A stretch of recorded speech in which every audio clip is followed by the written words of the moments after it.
Turning to the focus of our function here today, I'm delighted on behalf of the IGAD Secretariat to join hands with the Republic of Kenya, the county government of Mandera and the community at this confluence of Kenya, Somalia and Ethiopia as we strike another blow against the social and economic effects of these pandemics.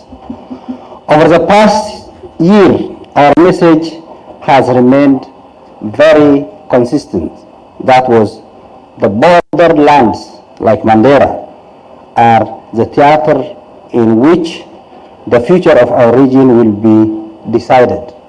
It is really very important and pertinent to talk about integration while I'm here in Mandera. Integration not in theory, integration not in research only, integration in a real sense that the Commissioner and our Excellency Ambassador was saying. The people-to-people integration, despite of sovereignty and borders. We were looking this morning, visiting the hospitals, one hospital which is covered all the costs by the Kenyan government, which is used by the Ethiopians and the Somalis. This is really what we mean integration, the community integration. Borders are meaningless when we talk about society. Societies have their own common challenges that should be solved with common efforts and common coordination. So at this juncture, we as IGAD, we are saying that there is a very pertinent initiative that we are working, integrating the region through health. So I have seen Governor Ali was showing me, and he told me, not only telling me, I have seen practically the people of the region has integrated here through health. So the health integration is less conflict, less controversial, less political. So really, this will be an achievable, very easily achievable thing. So I think Dr. Rashid will agree on this thing as well. So the integration issue for me now coming here will give me a very clear picture, and I can assure you, Governor, all the community leaders here, we will work again with my colleagues here. Dr. Fatuma, she is one of, from this community, she is also head of the mission of IGAD, the whole, and Dr. Solomon, who is working here day and the night. So I can promise that we will work very closely. When we work here in Mandera, we are working for 3 countries. So out of 7, 8 member states, if we work for 3 countries, definitely our agenda of integration will be a very, very real and reachable. So, ladies and gentlemen, excellencies, I don't want to talk much. This is a real honor and pleasure for me to be here. This is the beginning of another long journey. Today we have tractors and also the ambulances that we are giving as a gesture for our community leaders, and which is a community driven and based upon the community will, as Dr. Solomon was mentioned. So it will be a very good example for other regions. So thank you very much for the hospitalities. I can assure you we'll come again and again. Asante sana. Second and most transformative issue, I would not have put it any better than Dr. Solomon. Dr. Solomon has really elaborated, because we walked this journey with him from 2013 as we discussed this issue. Your organization, IGAD, sponsored a feasibility study that was called the Owa River Integrated Project. That feasibility study was successfully completed. It has indicated a huge potential to engage our youth, to improve food security, to improve employment through industrialization by availing access to electricity, and to fight environmental degradation that is caused by flooding. That report was finalized in 2016, I think, Dr. Solomon, 2016, right? The three countries of Kenya, Ethiopia, and Somalia have engaged severally. Ethiopia had endorsed that program. Kenya government has endorsed. At the time, our brothers in Somalia had challenges with respect to government stability, and as such, they couldn't make any commitment. But the situation has improved. I want to make a request.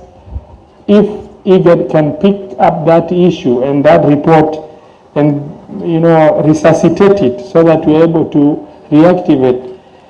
What the project largely entailed is strategic damming of Daua River at a place called Nitiaya, which was scientifically identified to be the most suitable site because it's characterized by deep gorges that are over 2.5 to 3 kilometers deep. The objective were four. One, because whenever it rains in Ethiopian highlands and the river, we are downstream, there is a lot of water that comes with the river, which is over 100 meters wide, and the flooding normally spills over more than 1 kilometer either side of the river, destroying crops and livelihoods along the river. So the most critical issue was flooding control. And as a side issue from flooding control is by strategically damming that river at Nitiaya. The researchers who did the feasibility study has also have determined the flow rate that is required to turn the river from year-round flowing river when the river runs dry. And that is every 3 to 4 months the river runs dry for 3 to 4 weeks. And if water is released at predetermined rate 3 to 4 weeks from the dam, then we will be able to turn our river from seasonal to permanent river, which is going to facilitate the third, farming year-round either side of the river. From Malkamari to border point 1 between Kenya and Ethiopia, farmers will be able to benefit either side. Then from border point 1 to Dolo, it is going to benefit Ethiopia and Somalia farmers along the river, where farming activities are already ongoing. And then before the river drains into the Juba River and onwards to the sea, which is not going to add much value if we don't make strategic intervention for us to benefit our population along the river. And the last issue that it was aimed at is environmental degradation intervention. And that program would have really done. And over and above, the issue of employment. And finally, by strategic damming and that deep gorge, it was determined that dam would be able to do close to 50 megawatts of hydroelectric production, which we are in dire need of.